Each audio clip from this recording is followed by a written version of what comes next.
Jean-Michel, vous êtes directeur de territoire au sein de la Caisse d'épargne à Ajaccio et alors que le pays se déconfine, la crise économique, la crainte de cette crise économique se fait de plus en plus grande. Comment accompagnez-vous les chefs d'entreprise dans cette course contre la montre?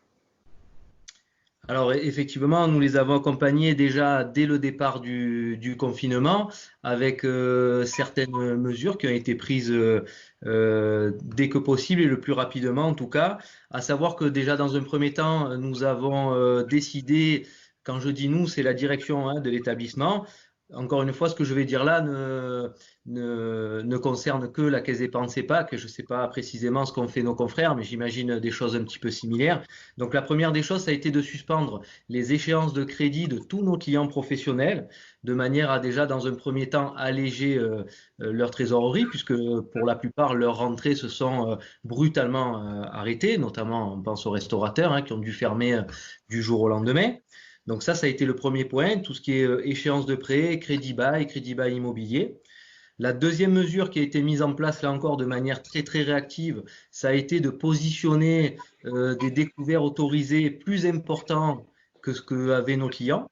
Là encore, avec des schémas délégataires qui étaient à la main des gestionnaires pour la plupart, en tout cas pour la grande majeure partie des clients. Donc là encore, ça a permis de faire souffler nos chefs d'entreprise. Bien évidemment, dans le même temps, il a été donné comme consigne aux chargés d'affaires professionnels de contacter 100% de leurs clients actifs, de manière déjà à les rassurer, à leur dire quelles étaient les mesures qui étaient déjà mises en place et celles qui allaient l'être. Voilà. En attendant tout ça, bien évidemment, la mise en place du fameux PGE par le gouvernement. On va y revenir, mais Jean-Michel, vous avez dû également réorganiser vos services, Alors, notamment en rapprochant le centre de décision du terrain. tout à fait. Là-dessus aussi, il y a des mesures qui ont été prises très rapidement.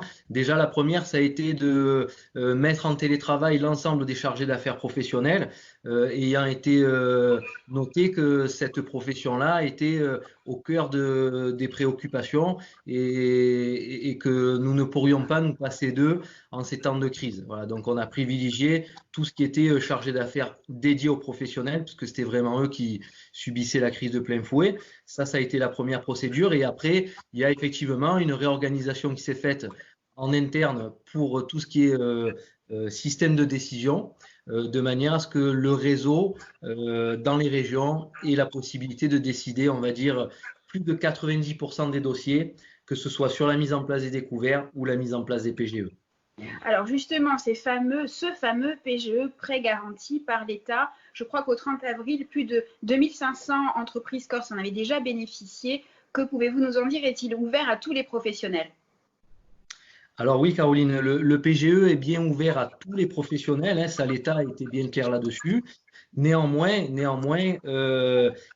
nous devons quand même, il s'agit d'un prêt qu'il faudra rembourser, ce n'est pas une subvention, nous bénéficions d'une garantie de l'État, mais c'est bien un prêt que les entreprises devront rembourser. Donc il est de notre rôle et de notre devoir de nous assurer que les entreprises à qui nous allons prêter sont en capacité, avant crise évidemment, puisque bien malin celui qui peut dire ce qui va se passer après la crise, quoi. Mais nous devons de nous assurer qu'avant crise, les entreprises aient des éléments financiers nous permettant de les endetter encore un petit peu.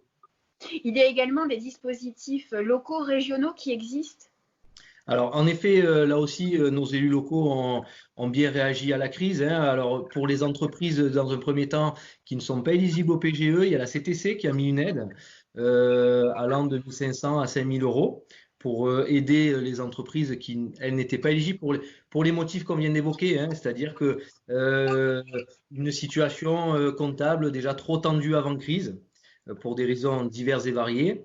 Et plus récemment, il y a également la Chambre de commerce qui a mis en place un dispositif qui, elle, prévoit de prendre en charge l'intégralité des intérêts, frais de garantie, frais de dossier des entreprises.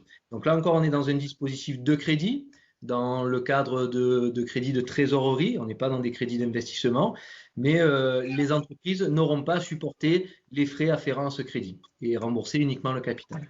Jean-Michel Flucher, d'une manière plus générale, doit-on s'attendre à une crise économique qui succéderait à la crise sanitaire? avec un secteur du tourisme particulièrement touché? Alors là, de manière un peu plus macro, effectivement, on peut s'attendre à des difficultés, c'est assez logique.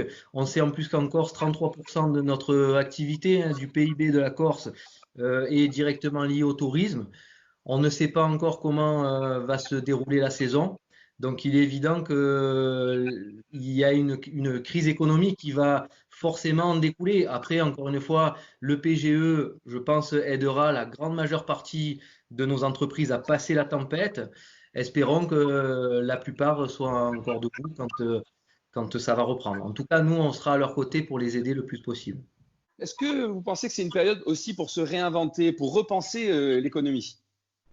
Oui, en effet, je pense que nous pouvons faire confiance et nous devons faire confiance à nos chefs d'entreprise pour se réinventer et faire en sorte de récupérer un certain manque à gagner sur des idées nouvelles et de l'innovation.